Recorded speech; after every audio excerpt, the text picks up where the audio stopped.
Hello বন্ধুরা, কেমন আছেন? আশা করি সবাই আছেন। বন্ধুরা, ভারতের পররাষ্ট্রমন্ত্রীর সঙ্গে হাসান মাহমুদের কিন্তু বৈঠক হয়েছে এবং কিন্তু বৈঠকে কি হয়েছে, কি বিষয়ে কথা হয়েছে এবং কোন কোন বিষয়গুলি আমাদের আগামী দিনে উন্নত করা হবে এবং ভারত এবং বাংলাদেশের যে বয়কট ট্রেন্ড চলছে সেই বয়কট ট্রেন্ডের উপরে কি কথা হচ্ছে, অবশ্যই আমরা এইসব কিছু কিন্তু বিস্তারিত আলোচনা করব। তার আগে আপনি যদি এই চ্যানেলে নতুন থাকেন অবশ্যই চ্যানেলটি সাবস্ক্রাইব করে আমাদের পাশে থাকুন এরকম নিত্য নতুন রাজনৈতিক এবং সর্বশেষ আপডেটগুলি সবার আগে পাওয়া যেন।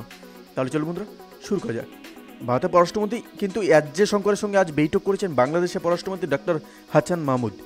বুধবার কিন্তু সন্ধ্যায় দিল্লির হায়দ্রাবাদ হাউসে কিন্তু এই বৈঠক অনুষ্ঠিত হয়। আর বৈঠক শেষে সামাজিক যোগাযোগ মাধ্যম এক্সে কিন্তু একটি পোস্ট করেছেন জয়শঙ্কর।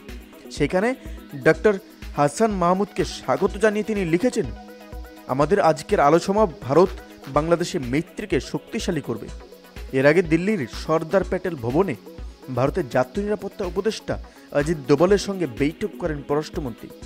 ওই বৈঠকে শেষে সাংবাদিকদের মন্ত্রী বলেন যে উন্নয়ন ও অগ্রগতির স্বার্থে রাজনৈতিক স্থিতিশীলতা ও শান্তি বজায় রাখা প্রয়োজন এবং সে বিষয়ে সফরে প্রাধান্য পাচ্ছে। মায়ানমার ইস্যু নিয়ে কিন্তু এ সময় মন্ত্রী জানান যে রোহিঙ্গাদের পূর্ণ অধিকার সহ তাদের নিজ দেশ মায়ানমারের পুনর্বাসন এবং মায়ানমারে চলমান পরিস্থিতি নিয়েও কিন্তু একযোগে কাজ করা বিষয়ে আলোচনা হয়েছে। এবং উল্লেখ্য কিন্তু পররাষ্ট্রমন্ত্রী হিসেবে দায়িত্ব গ্রহণের পর ভারতের পররাষ্ট্রমন্ত্রী এস জয়শঙ্করের আমন্ত্রণে প্রথম দ্বিপাক্ষিক সফর রয়েছে কিন্তু এই হাসান মাহমুদ।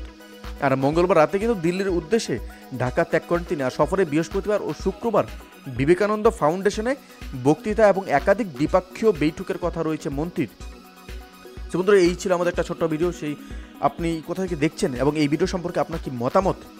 আর বর্তমানে আমরা যেটা জানছি যে বাংলাদেশেও কিন্তু ভারত বয়কট কিন্তু ট্রেন্ড হয়েছে এবং এই ট্রেন্ডের সঙ্গে আপনি সমর্থন আছেন কিনা অবশ্যই আমাদের কমেন্টে জানতে বলবেন। ভালো থাকুন, সুস্থ থাকুন, ধন্যবাদ।